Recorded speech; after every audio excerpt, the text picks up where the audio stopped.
Today I'm celebrating Hermann Hesse, who is by far my favourite author. I have read, I don't think all of his books yet, and still I've read a considerable amount, including biographies about him.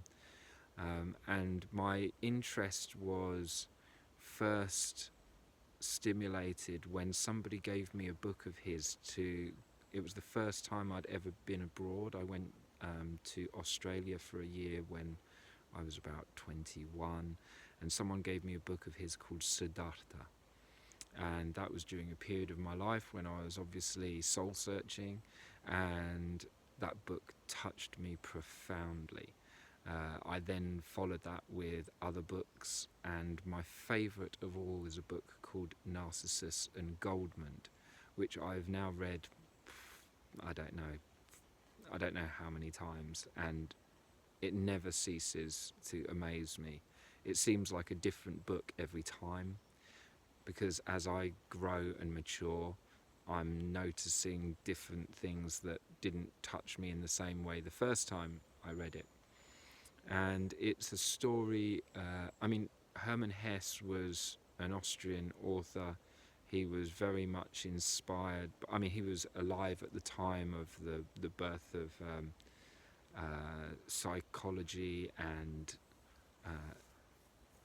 the philosophy of the East was beginning to influence Western thought. He was able to meet with and get to know Carl Jung, and so his work very much reflects that kind of deep philosophical approach to life that was of that time. Obviously still is, but at that point there were so many people that were involved in groundbreaking research and sharing ideas that were really shaping the world, and continue to for the next 100 years. So it's interesting because I've fallen in love with the work of this Austrian writer, and yet obviously I spoke a little bit of German when I was young. I'd studied at school for a couple of years, and yet I've never read these books in his native language. And even though they've all been translated into English, the poetry of his writing is just astounding. I understand that there's a strong Germanic influence in the English language, and yet, it's a remarkable feat, I imagine, of the translators that they've been able to just bring such incredible poetry into these translations. And I would love to know more about that and how they managed to do that. So I'm pretty sure that the original writings would have been even more beautiful.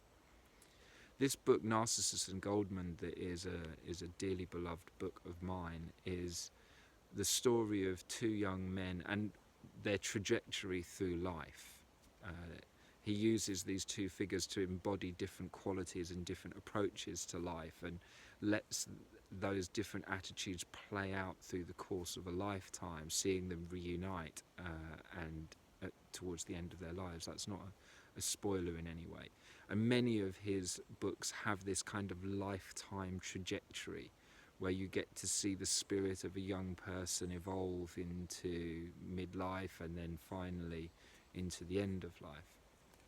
So Hermann Hesse's books, Narcissus and Goldmund, I think I want to touch on a little bit longer, because it's the story of these two men, and one of them kind of has to leave behind everything that he knew, all the safety that he knew, to depart on an adventure that sees him walking through the lands of a time when the Black Death, when the plague was ravaging Europe, and wandering in and out of villages, seeing such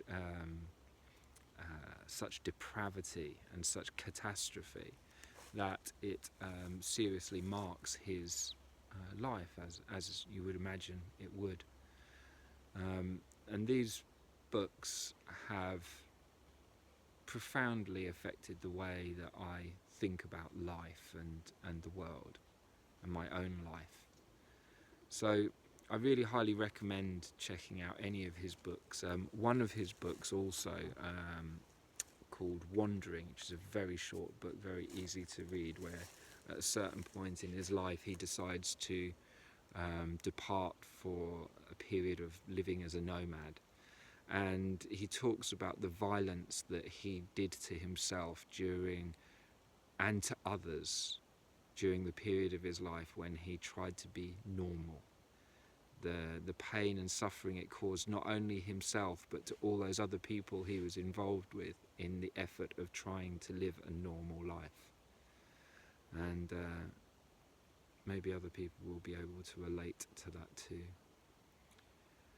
So today I'm celebrating Hermann Hesse, an incredible author, someone who has profoundly touched me, and